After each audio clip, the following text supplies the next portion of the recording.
Hey, what is up everyone? Here's how to loop songs on Spotify. Now, for us to get this done, it is very important that this can only be achieved if you have premium account. If you don't have a premium account, there is no way in order for us to achieve this one. Now, to show you this one, all we have to do really is just choose a song.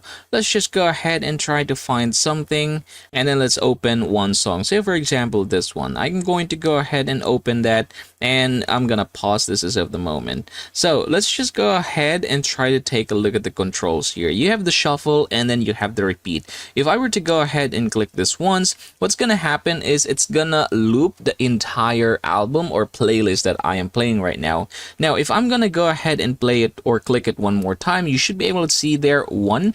Now, what it means is that it is looping this particular song alone. So I'm gonna give you a sample. Let's just go ahead to the end of the video or of the song. So let's go ahead and just drag this there. Yeah, basically that, everybody, is how you are going to loop songs on Spotify.